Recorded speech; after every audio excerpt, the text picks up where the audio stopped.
அனைவருக்கும் வணக்கம். சாய்ஸ் அகாடமியிலிருந்து சண்முகப்பிரியா. இன்றைக்கி நம்ம என்ன பார்க்க போகிறோன்னா, இந்திய விடுதலை போராட்டத்தில் தமிழகம் அந்த டாப்பிக்கில் காங்கிரஸோட ஒரு முக்கியத்துவத்தை பற்றி நம்ம பார்க்க போகிறோம். சரிங்களா? தமிழ்நாட்டில், அதாவது இந்திய விடுதலை போராட்டத்தில் தமிழகமும் எந்த அளவுக்கு முக்கியமோ அதே மாதிரி காங்கிரஸும் இந்திய விடுதலை போராட்டத்தில் ஒரு முக்கியம். சரிங்களா? அதில் அந்த காங்கிரஸில் தமிழக தலைவர்கள் ரொம்ப சிறப்பாக பணியாற்றியிருக்காங்க. அவங்கள பற்றிலாம் நம்ம பார்க்க போகிறோம். சரிங்களா? இந்திய தேசிய காங்கிரஸ் அப்படிங்கிறது ஒரு குறிப்பிட்ட வர்க்க நலனுக்காக உருவாக்கப்படவில்லை அப்படின்னு சொல்லிட்டு இருக்குது. அதாவது குறிப்பிட்ட வர்க்கம்னா என்னன்னாங்க, ஒரு குறிப்பிட்ட ஜாதிக்காகவோ இல்லை ஒரு குறிப்பிட்ட சமுதாயத்துக்காகவோ இல்லை ஒரு குறிப்பிட்ட மதத்துக்காகவோ இது உருவாக்கப்படல. இந்திய தேசிய காங்கிரஸுங்கிறது ஓவரால் இந்திய நலனுக்காக உருவாக்கப்பட்ட ஒரு அரசியல் கட்சி அப்படின்னு சொல்கிறாங்க. சரிங்களா? இந்த கட்சியில் அதிகமாக என்ன இருக்குன்னா, மேற்கத்திய பண்பாட்டின் தாக்கம். அதில் மேற்கத்திய பண்பாட்டின் தாக்கம் அப்படின்னா என்னென்னா, இதில் இந்த காங்கிரஸ் பீரியட் உருவாகிறப்ப நிறைய படித்த இந்தியர்கள்லாம் இருக்க ஆரம்பித்தாங்க. அவங்க வெளிநாட்டில் போய் படிக்கிறப்ப மற்ற நாடுகளோட சிந்தனைகள், அவங்களோட சுயமரியாதை இதெல்லாம் பார்க்குறப்ப நம்ம நாடு இந்த மாதிரி சுயமரியாதையோடு இல்லையே அப்படிங்கிற அவங்க சிந்தனைகள்லாம் இந்த காங்கிரஸ் உருவாகிறதுக்கு ஒரு முக்கிய காரணமாக இருந்திருக்கு அப்படின்னு சொல்கிறாங்க. ஓகேங்களா? அதே மாதிரி அந்த சமுதாய மற்றும் சமய மறுமலர்ச்சி அப்படின்னு சொல்கிறாங்க இல்லைங்களா? அதாவது என்னதான் ஆங்கிலேயர்கள் நம்மளை அடிமைத்தனமாக வச்சுருந்தாலும் நமக்குள்ளேயே ஒரு சமய மூட நம்பிக்கைகளாக இருந்தாலும் சரி, இந்த சமுதாயத்தில் மேல் ஜாதி கீழ் ஜாதிங்கிற அந்த வேறுபாட்டுனால கோவிலுக்குள்ள ஆலய நுழைய போராட்டமாக இருந்தாலும் சரி, நிறைய அந்த தண்ணி எடுக்கிறதுலேருந்து நிறைய பிரச்சனைகள் இருக்குது இல்லைங்களா? அதெல்லாம் இந்த காங்கிரஸ் உருவாக்குறதுக்கு ஒரு காரணமாக இருந்திருக்கு. இந்த பிரச்சனைகள் ரொம்ப முக்கிய பங்காற்றி இருக்குது அப்படிங்கிறாங்க. அதே மாதிரி இந்த ஆங்கிலேயர்கள் சுரண்டல் கொள்கை மற்றும் ஆதிக்க எதிர்ப்பு மனப்பான்மை இவங்க சுரண்டிகிட்டே இருக்கிறது. பஞ்ச காலத்தில் கூட இந்த ஆங்கிலேயர்கள் மனசாட்சியே இல்லாமல் சுரண்ட ஆரம்பித்தது நம்மளோட எதிர்ப்பு மனப்பான்மை. அவங்கள எதிர்த்தே ஆகணும், அவங்க நம்மள நாட்டை விட்டு போயே ஆகணுங்கிற ஒரு ஸ்ட்ராங்கான ஒரு சிந்தனை கொண்டு வர இந்த ஆங்கிலேயர்களோட சுரண்டல் கொள்கையே ஒரு காரணமாயிருச்சு அப்படிங்கிறாங்க. இதில் ஒரு வேடிக்கையான ஒரு இது என்னென்னா, நம்ம படித்ததே ஆங்கில வழி அதாவது ஆங்கிலேயர்களோட அந்த கல்வி முறையை தான் நம்மளே படிச்சிட்ருக்கோம். இப்போ வரைக்குமே அப்படி தான் இருக்குது. ஆனால் அவங்க தான் நம்மளை படிக்க வச்சாங்க. இது நம்ம படிக்கவும் அந்த சிந்தனைகள் அவங்கள அளிக்கிறதுக்கு அதுவே ஒரு பெரிய காரணமாயிருச்சு. ஓகேங்களா? ஓகே, அடுத்தது சென்னை, வங்காளம், அப்புறம் பம்பாய் இந்த இடங்களெல்லாம் அங்கங்கே அரசியலமைப்புகள்லாம் தோன்றுனுச்சு இல்லைங்களா? அந்த அரசியலமைப்புகள்லாம் தோன்றியும் மக்கள்கிட்ட என்ன ஆயிடுச்சு, ஒரு தேசிய உணர்வு தேசப்பற்று உருவாக காரணமாயிருச்சு. இதன் விளைவாக தான் இந்திய தேசிய காங்கிரஸ் உருவானுச்சு அப்படிங்கிறாங்க. ஒன்றும் இல்லைங்க, இந்திய தேசிய காங்கிரஸுங்கிறது ஒரு வர்க்கத்துக்காக உருவாக்கப்பட்டிருக்கக்கூடாது. அதே மாதிரி ஒரு அதாவது நம்ம சமுதாயத்துக்குள்ளேயே ஒரு விழிப்புணர்வு கொண்டு வரணும். ஆங்கிலேயரோட இந்த சுரண்டல் கொள்கை இதெல்லாம் இந்திய தேசிய காங்கிரஸ் உருவாகிறதுக்கு ஒரு பின்னணி ரீசனாக இருந்திருக்கு. அவ்வளோதான். இதில் தேசிய காங்கிரஸ் வந்துருச்சு. ஓகே, இதில் தமிழ்நாட்டோட ஒரு பங்களிப்பு இதெல்லாம் ஓவரால் இந்தியாவில் நடந்த இன்சிடெண்ட்டு. சரிங்களா? இந்த இது எல்லாமே இந்தியாவில் நடந்த இன்சிடெண்ட்டு. தமிழ்நாட்டில் தமிழக வீரர்கள் காங்கிரஸ் கட்சி உருவாக்குறதுக்கு என்னெல்லாம் பண்ணாங்க அப்படின்னு பார்த்திங்கன்னா, எல்லா போராட்டத்தையும் எடுத்து பார்த்திங்கன்னா அதில் தமிழ்நாடு தான் முன்னிலையில் வகித்திருக்கோம். இப்போ காங்கிரஸ்லேயே நிறைய பங்களிப்பு தமிழ் தேசிய தலைவர்கள் தான் முக்கிய பங்காற்றியிருப்பாங்க. அதில் அது ஒரு பக்கம் இருந்தாலும் இன்னொரு பக்கம் ஆரம்பத்தில் இந்த தென்னிந்திய கிளர்ச்சி, அதுக்கப்புறம் வேலூர் கிளர்ச்சி இதெல்லாம் நடந்துச்சு இல்லைங்களா? அதுலேயும் தமிழக வீரர்கள் தான் ஒரு முக்கிய பங்காற்றி இருக்காங்க.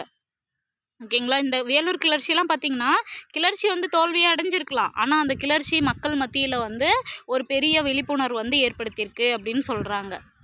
இதில் இந்த படித்த இந்தியர்கள்லாம் என்ன பண்ணிட்டாங்க, அவங்களோட சிந்தனைகளையும் அறிவுபூர்வமான எண்ணங்களையும் கொண்டு போய் சேர்க்கறதுக்காக பல்வேறு அமைப்புகள்லாம் உருவாக்க ஆரம்பிச்சிட்டாங்க. அது என்னது, சென்னை சுதேசி சங்கம், அதுக்கப்புறம் சென்னை மகாஜன சபை. இந்த சபையெல்லாம் ஒருங்கிணைச்சு என்ன ஆயிடுச்சு, இந்திய தேசிய காங்கிரஸ் அப்படிங்கிற ஒரு அமைப்பு உருவாக்க ஆரம்பிச்சிருச்சு. அந்த இந்திய தேசிய காங்கிரஸ் உருவாகணுன்னே ஒரே ஒரு இதுதான் கொண்டு வந்தாங்க. என்னென்னா, 1885 காங்கிரஸ் உருவாயிருந்தாலும் 84லே ஒரு கூட்டம் போட்டு எங்கள் அடையார் கூட்டத்தில் என்ன சொல்கிறாங்க, நம்ம வேலூர் கிளர்ச்சி பண்ணியிருந்திருக்கோம், தென்னிந்திய கிளர்ச்சி பண்ணியிருக்கோம், ஏன் 1857 ஒரு கிளர்ச்சி வந்திருக்கு. இந்த கிளர்ச்சி எல்லாமே பொதுவாக அந்தந்த இடத்துல மட்டும்தான் நடந்திருக்கும். எல்லா இடத்துலையும் வந்து போய் சேர்ந்துருக்குமா அப்படின்னு கேட்டால் கிடையாது. ஆனால் இந்த உருவாகிற காங்கிரஸ் நாடு முழுவதும் ஒரே அமைப்பாக இருக்கணும், இந்த கட்சி வந்து நாடு முழுவதும் கொண்டு போய் சேர்க்குற அமைப்பாக இருக்கணும்ன்ட்டு எப்போ 1884 அடையாறில் நடந்த கூட்டத்திலேயே ஒரு தீர்மானமாக போட்டாங்க. சரிங்களா? அதன்படி அது கொண்டு போய் சேர்க்குறதுக்கு அங்கங்கே வந்து அந்த கட்சியோட கொள்கைகளையும் அதனோட தாக்கங்களையும் கொண்டு போய் எடுத்துகிட்டு போய் சேர்க்குறதுக்கு என்ன பண்ணிட்டாங்க, மாநிலங்களோறும் கிளைகள் அமைக்க ஆரம்பித்தாங்க. தேசியம் அங்கங்கே வந்து மாநாடுகள் நடத்த ஆரம்பித்தாங்க. சரிங்களா? இப்படிலாம் நடத்தினதுக்கு அப்புறம் தான் இந்த கட்சி ஒரு பம்பாயில் வந்து இந்த காங்கிரஸ் கட்சி அப்படிங்கிற ஒரு கட்சி வந்து 1885 வந்து நிறுவியிருக்காங்க. முதல் காங்கிரஸ் மாநாடு எப்போ நடந்திருக்கு? 1885 பம்பாயில் வந்து நடந்திருக்கு. சரிங்களா? அப்படி முதல் கட்சி நடக்கிறப்போ எங்கள் 72 பிரதிநிதிகள் வந்து அந்த முதல் கட்சியில் வந்து கலந்துக்கிட்டாங்களாம். அதில் சென்னையிலேருந்து மட்டுமே எத்தனை 21 பேர் வந்து கலந்துருக்காங்க. தமிழ்நாட்டிலேருந்து 16 பேர் வந்து பங்கேற்றிருக்காங்க. அதில் முக்கிய தமிழ் பிரதிநிதிகளாக யார் இருந்திருக்காங்க? எஸ் சுப்பிரமணிய ஐயர் இருந்திருக்காரு, அதுக்கப்புறம் வி அனந்தாச்சாரியார் இருந்திருக்காரு, அதுக்கப்புறம் மு வீரராகவாச்சாரியார், ரெங்கையா நாயுடு, இவங்கெல்லாம் வந்து முக்கிய தமிழ் பிரதிநிதிகளாக இருந்திருக்காங்க. ஓகேங்களா? இந்த தேசிய காங்கிரஸோட தோற்றத்து பின்னணிலாம் வந்து சும்மா வந்து ரீடு விட்டுக்கோங்க. ரொம்ப முக்கியமாக படிக்க வேண்டியது எதுனா வந்து இந்த முதல் கூட்டமாக எப்போ 1884 அடையாறில் நடந்திருக்கா? ஓகேங்களா? பின்னாடி வந்து என்னது, பம்பாயில் வந்து காங்கிரஸ் நிறுவப்பட்டிருக்கு. முதல் காங்கிரஸ் மாநாடு எப்போ? 1885 பம்பாயில் வந்து நிறுவியிருக்காங்க. இது எல்லாமே இம்பார்ட்டன்ட் பாயிண்ட். அதில் 72 பேர் கலந்துக்கிட்டது. சென்னையிலேருந்து 21 பேர், தமிழ்நாட்டிலேருந்து 16 பேர். ஓகேங்களா? அதில் இந்த முக்கியமான தமிழ் பிரதிநிதிகள் இவங்கெல்லாம் வந்துட்டு இதெல்லாம் வந்து ரொம்ப முக்கியமான கீ பாயிண்ட்டு. சரிங்களா? அதில் வந்து முதல் தீர்மானத்தை முன்மொழிந்தவர் யாருன்னா எஸ் சுப்பிரமணிய ஐயர். ஓகேங்களா? யார்? எஸ் சுப்பிரமணிய ஐயர். ஓகேங்களா? அடுத்தது வந்து தமிழ்நாடு முதல் மாநாட்டிலேயே முக்கிய பங்கு வகித்தது. தமிழர்களின் பங்களிப்பு, அதாவது அந்த முதல் மாநாட்டில் தமிழரோட பங்களிப்பு என்னெல்லாம் இருந்துச்சுன்னா 8 தீர்மானங்களில் வந்து தமிழர்கள் வந்து முக்கிய பங்கு வகித்திருக்காங்க. இந்து பத்திரிகையை சேர்ந்தவர் யார்? அதில் வந்து குறிப்பிடத்தக்க ஒரு தலைவர் யாருன்னா விஜயராகவாச்சாரியார். அவர் வந்து இந்துங்கிற பத்திரிகையை சேர்ந்தவர். சரிங்களா? இந்துங்கிற பத்திரிகை யார் சேர்ந்தது? விஜயராகவாச்சாரியார். சென்னை மகாஜன சபை பிரதிநிதிகள் முக்கிய பங்கு வகித்திருக்காங்க. ஓகே. இது வந்து முதல் தேசிய காங்கிரஸ் மாநாடு இதோட முடிஞ்சா? அடுத்தது இரண்டாவது தேசிய காங்கிரஸ் மாநாடு எப்போ? 1886 கல்கத்தாவில் வந்து நடந்திருக்கு. அதில் வந்து சென்னையிலேருந்து 47 பிரதிநிதிகள் வந்து கலந்துருக்காங்க. அப்போ கேட்பாங்க, இப்போ வந்து சஃபில் பண்ணி கொடுத்துட்டா என்ன பண்ணுவீங்க? முதல் தேசிய காங்கிரஸ் மாநாட்டில் வந்துட்டு 72 47 16 இந்த மாதிரி வந்து சஃபில் பண்ணி கொடுத்துட்டா நமக்கு கன்ஃபியூஸ் ஆயிரும். அதனால இதெல்லாம் இந்த நம்பர்ஸ் எல்லாம் வந்து ரொம்ப யூனிக்காக வந்து நோட் பண்ணிக்கணும். சரிங்களா?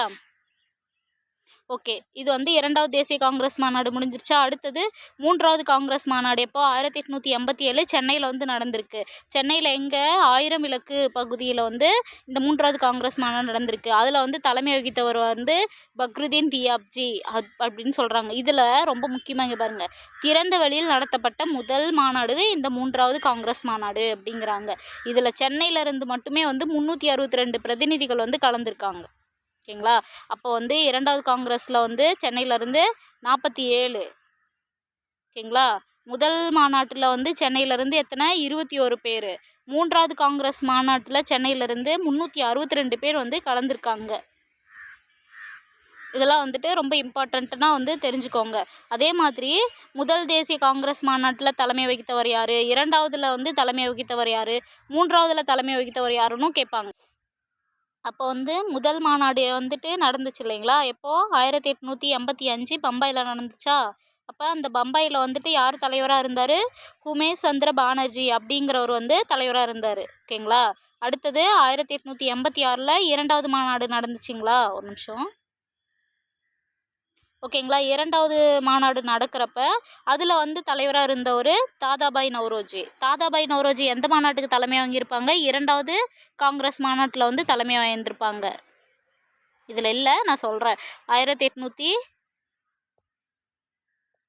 இங்கே எழுதுகிறேன் பாருங்கள். 1886 வந்து நடந்திருக்கும் இரண்டாவது காங்கிரஸ் மாநாடு.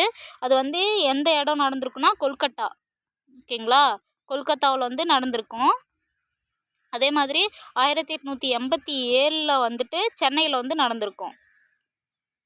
ஓகேங்களா? முதல் மாநாடு பம்பாயிலையும், இரண்டாவது மாநாடு கொல்கத்தாவிலையும், மூணாவது மாநாடு வந்து சென்னையிலையும் நடந்திருக்கு.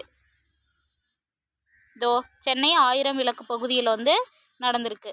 சரிங்களா? அடுத்தது அந்த சென்னையில் நடத்தப்பட்ட மாநாடு தான் வந்து என்னது, திறந்த வெளியில் நடத்தப்பட்ட முதல் மாநாடு அப்படின்னு சொல்கிறாங்க.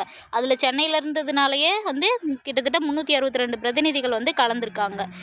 அந்த மாநாட்டில் வந்து பங்கேற்றதற்கான அமைப்புகள், அதாவது சென்னை பட்டதாரிகள் சங்கம், அதுக்கப்புறம் சென்னை மகாஜன சபை, திருவல்லிக்கேணி இலக்கிய சங்கம், தென்னிந்திய வர்த்தக நிறுவனங்கள், அதுக்கப்புறம் பல சமூக மற்றும் மத அமைப்புகள் சாரிப்பா இது எல்லாமே வந்து இந்த மாநாட்டில் வந்து பங்கேற்ற அங்கங்கே சின்ன சின்ன அமைப்புகள் எல்லாமே என்ன பண்ணாங்க, இந்த 3வது காங்கிரஸ் மாநாட்டில் வந்து பங்கேற்றிருந்திருக்காங்க. இதில் வந்துட்டு ஒரு மாநாடு நடக்கணும்னா அதுக்கு என்ன பண்ணணும், ஒரு இடம் இருக்கணும், அதுக்கு இருந்துட்டு ஒரு பெர்மிஷன் வாங்கணும். ஃபஸ்ட்டு வந்து அந்த இடத்துல வந்து பார்த்துட்டு அதுக்கு வந்து பெர்மிஷன் வாங்கணும். பெர்மிஷன் வாங்கினதுக்கப்புறம் என்ன பண்ணணும், அதுக்கான வசதிகள்லாம் செய்யணும் இல்லைங்களா? அதுக்கு என்ன பண்ணிட்டாங்க, பொதுமக்கள் கிட்ட இருந்தே வந்து நிதியெல்லாம் வசூல் பண்ண ஆரம்பிச்சிட்டாங்க. அவங்க பொதுமக்கள் கிட்ட மட்டும் இல்லாமல் அந்த தலைவர்களால் என்னெல்லாம் பண்ண முடியுமோ ஒரு நோட்டீஸ் வந்து பிரிண்ட் பண்ணி கொடுத்து அதை அப்படியே காங்கிரஸ் கட்சிக்கு வந்து டொனேஷனாக கொடுக்கறது, அந்த மாதிரிலாம் வந்து பண்ண ஆரம்பித்தாங்க. இதில் வந்து பொதுமக்கள் கிட்ட 1 அண்ணா முதல் 14 ரூபாய் வரை வசூல் பண்ணியிருக்காங்க. பாருங்கள், அப்போ வந்து அதிகபட்ச தொகை எவ்வளோ இருந்திருக்கு, 14 ரூபாய் வந்து இருந்திருக்கு.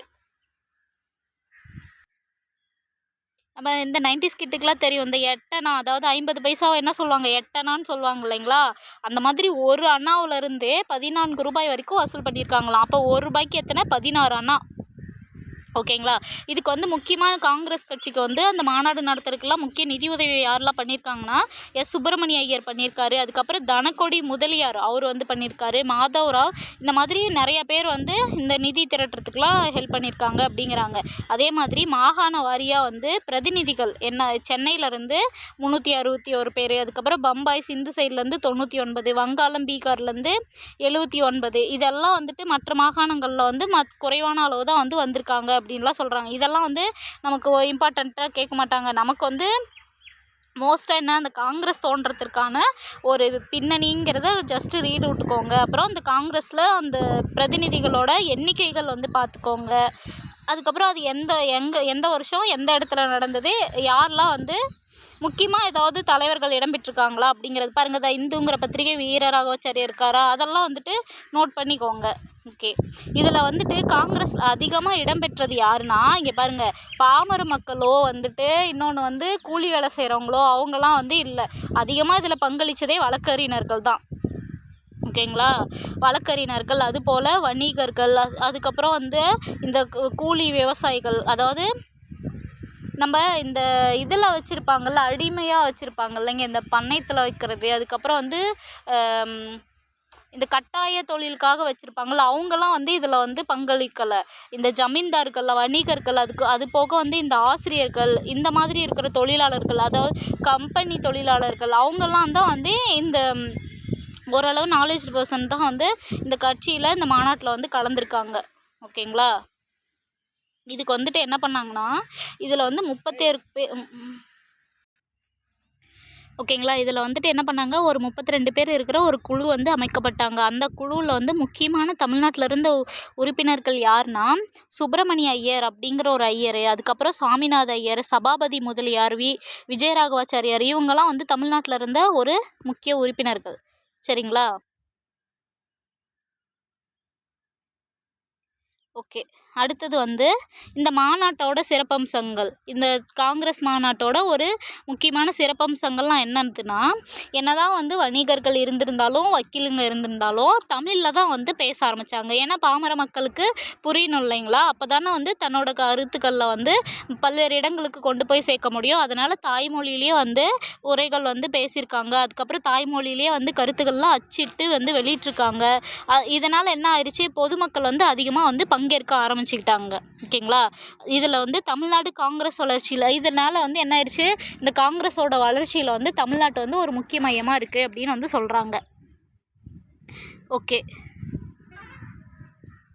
சென்னை காங்கிரஸ் மாநாட்டோட முக்கிய அம்சங்கள்லாம் என்னது இருக்குதுன்னு பார்த்திங்கன்னா, இந்த டாக்டர் சாரி அப்படிங்கிறவர் என்ன பண்ணியிருக்காரு, அதோட சுதந்திர தீர்மானத்தை வந்து ஆதரிச்சிருக்காரு. விஜயராகவாச்சாரியார் அவர் என்ன பண்ணியிருக்காருன்னா, இந்த காங்கிரஸ் வினாவிடை அப்படின்னு ஒரு புக்கை வந்து வெளியிட்டிருக்காருங்க. ஓகேங்களா? அதில் வந்து கிட்டத்தட்ட 30,000 காப்பீஸ் வந்து வெளியிட்டிருக்காரு. அந்த 30,000 காப்பீஸை வெளியிட்டது மட்டும் இல்லாமல் அதுக்கு வந்த நிதி மொத்தமாக வந்து என்ன பண்ணியிருக்காரு, கட்சிக்கே டொனேட் பண்ணியிருக்காரு. ஓகேங்களா.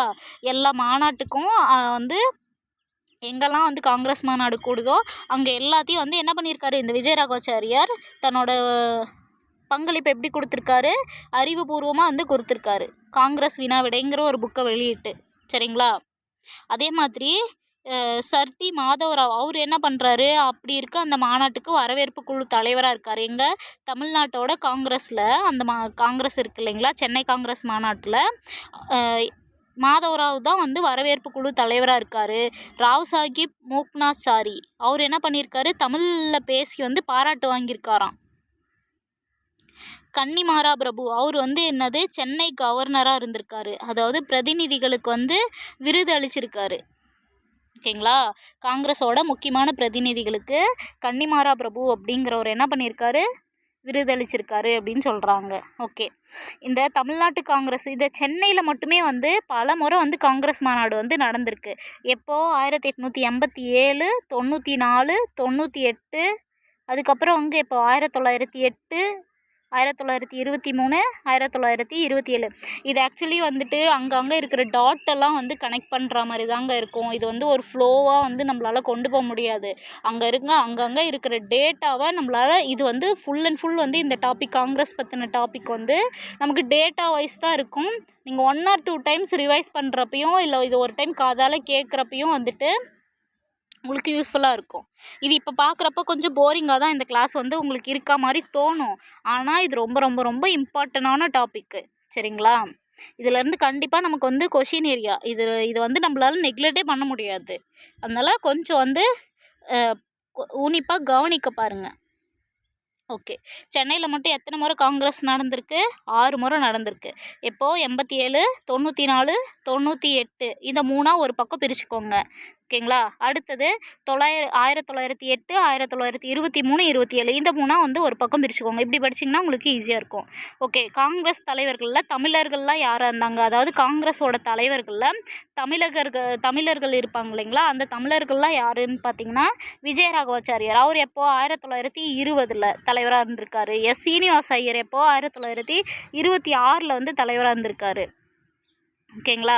இதில் வந்துட்டு ஆரம்ப கால காங்கிரஸ் தலைவர்கள்லாம் என்ன பண்ணியிருக்காங்கன்னா ஆங்கில வழி கல்வி பெற்றோர்களாக தான் இருந்திருக்காங்க. அதே மாதிரி காங்கிரஸ் கட்சி எப்படின்னா ஒரு செல்வாக்கு நிறைஞ்ச கட்சியாக தான் இருக்கும். அதில் வந்து அதில் இருக்கிற தலைவர்களாக இருந்தாலும் சரி, உறுப்பினர்கள் எல்லாமே வந்துட்டு செல்வாக்கு மற்றும் செல்வம் கொண்டவர்களாக தான் வந்து இருந்திருப்பாங்க. அதே மாதிரி அரசாங்க அதிகாரிகளாக வந்து இருந்திருக்காங்க. அரசாங்கத்துக்கிட்ட ஊழியம் வாங்குறாங்க இல்லைங்களா, ஊதியம் வாங்கிட்டு வேலை பார்க்குறவங்களாம் இருந்திருக்காங்க. படித்த ஒரு கட்சியாக மட்டும்தான் வந்து இந்த காங்கிரஸ் வந்து இருந்திருக்கு. பொதுமக்கள் சைடில் வந்து ஒரு பாமர மக்களாக இடம்பெறக்கூடிய கட்சியாக வந்து இந்த காங்கிரஸ் கட்சி இல்லை. இது வந்து ஒரு நெகட்டிவ் தான் இந்த காங்கிரஸ் கட்சிக்கு. சரிங்களா. அதே மாதிரி ராணி விக்டோரியா மகாராணி இருக்காங்க இல்லைங்களா, அவங்கக்கிட்டேயும் வந்து இந்த காங்கிரஸ் கட்சி தலைவர்கள்லாம் வந்து விசுவாசம் காட்டுறவங்களாக தான் வந்து இருந்திருக்காங்க.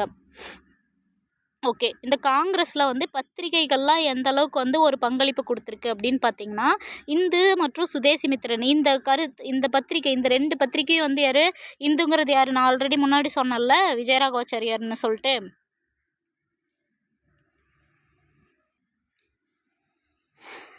வீரராகவாச்சாரியார். இந்து பத்திரிகை யாருது, வீரராகவாச்சாரியார் இருக்கிறார்களா அந்த இருக்கட்டும். அதுக்கப்புறம் சுதேசிமித்திரன் பத்திரிகை. இந்த பத்திரிகையெல்லாம் என்ன பண்ணுச்சு, மக்களோட கருத்துக்களை வந்து பிரதிபலிக்க ஆரம்பிச்சது. அதே மாதிரி அரசாங்கத்தை வந்து நேரடியாக வந்து எதிர்க்காமல் அரசாங்கத்தோட கொள்கைகள், கருத்துக்கள் இது எல்லாத்தையும் வந்து விமர்சிக்க ஆரம்பிச்சது இந்த 2 பத்திரிகைகளும். சரிங்களா. ஓகே. அரசியல் விழிப்புணர்வு வளர்ச்சிக்கு எதெல்லாம் காரணமாக இருந்ததுன்னா, இந்த வங்காள பிரிவினைன்னு சொல்லிட்டு 1905 வந்து பண்ணாங்க பார்த்தீங்களா, அதுவும் அதுக்கப்புறம் என்னது ஓகேங்களா. எப்போ 1905 வங்க பிரிவினை வந்துச்சா, வங்க பிரிவினை ஏன் வந்தது, எங்களுக்கு வந்து வங்காளம் பெரிய மாகாணமாக இருக்குது, எங்களால் ஒட்டுக்காலம் நிர்வகிக்க முடியல, நிர்வாகத்துக்காக இதை நாங்கள் பிரிக்கிறோம் அப்படின்னு சொல்லிட்டு இந்து முஸ்லீமை வந்து ஒற்றுமையை வந்து பிரிக்க ஆரம்பித்தாங்க. இதை வந்து இந்தியர்கள்லாம் வந்து புரிஞ்சுக்கிட்டாங்க. ஓகேங்களா. இந்து முஸ்லீமை வந்து பிரிவினை ஏற்படுத்தி நமக்குள்ளே சண்டை வரணும்னு சொல்லி தான் இந்த மாதிரி பண்ணுறாங்க அப்படிங்கிறத புரிஞ்சுக்கிட்டாங்க. இதெல்லாம் வந்து ஒரு அரசியல் விழிப்புணர்வாக வந்து இருந்திருக்கு. அதே மாதிரி ஜப்பானுக்கும் ரஷ்யாவுக்கும் வந்து போர் நடந்தது இல்லைங்களா, 1904 to 5. இதுலேயும் வந்துட்டு இதுலேயும் வந்துட்டு என்ன ஆயிடுச்சு, இந்த ரஷ்யா வந்து போரில் வந்து என்னாச்சு, ரஷ்யா வந்து ஜப்பான் வந்து தோக்கடிச்சிருச்சு. எதனாலனா இதனால் என்னாச்சுன்னா முதல் முறையாக வந்து ஒரு ஆசிய நாடு வந்து ஒரு ஐரோப்பிய பெரிய நாட்டையே வந்து தோற்கடிச்சிருக்கு. அப்போ நம்மளாலையும் வந்து போராடி நமக்கான சுதந்திரத்தை வாங்க முடியும் அப்படிங்கிற அதாவது வெள்ளையர்களை வந்து நம்மளால் ஜெயிக்கவே முடியாது அப்படிங்கிற ஒரு தாட் உடஞ்சது எங்கன்னா இந்த ஜப்பான் ரஷ்யா போர் நடந்தப்போ தான். சரிங்களா? அதனால் என்ன ஆயிடுச்சு, அந்த தேசிய உணர்வு தான் மக்களிடையே ரொம்ப ஒரு படித்த இந்தியர்கிட்ட வந்து ஒரு எழுச்சி வந்து ஏற்படுத்தியிருக்கு. இதில் ரஷ்யா தோத்துருச்சு, ஜப்பான் வந்து வின் பண்ணிருச்சு. ஓகேங்களா? ஓகே. இதில் வந்துட்டு தமிழ்நாட்டில் வந்து தேசிய தலைவர்கள் வந்து இருக்காங்க இல்லைங்களா காங்கிரஸில், அதுலேயே வந்துட்டு மிதவாதிகள் தீவிரவாதிகள்னு 2 பிரிவாக வந்து பிரிக்க ஆரம்பிச்சிட்டாங்க. அப்போ மிதவாதிகள்னால் யாருன்னா, மிதவாதிகள் வந்துட்டு கோரிக்கைகள் மூலிமா மட்டுமே வந்துட்டு அதாவது எது வந்தாலும் சரிப்பா மனு கொடுத்தா சரி, ஒரு கையெழுத்து போட்டு ஒரு மனு கொடுத்தா போதும் அவங்க நமக்கு பண்ணி கொடுத்துருவாங்க அப்படின்ட்டு ஃபுல் அண்ட் ஃபுல் வந்து கோரிக்கைகள் மட்டுமே வைக்கக்கூடிய ஒரு அமைப்பு தான் வந்து தமிழ்நாட்டோட மிதவாதிகள் அமைப்பு. சரிங்களா? அதில் வந்துட்டு யார், கோபாலகிருஷ்ண கோகலே இருக்கார் பார்த்தீங்களா, அவரு தான் வந்து அந்த மிதவாத இதுக்கு வந்துட்டு கூட்டத்துக்கு தலைவராக இருந்தவர். யார் முக்கிய மிதவாத தலைவர்கள் யார், வி.எஸ். சீனிவாச சாஸ்திரி, அதுக்கப்புறம் பி.எஸ். சிவசாமி ஐயர். இந்த படத்தில் கூட இருப்பார்ல,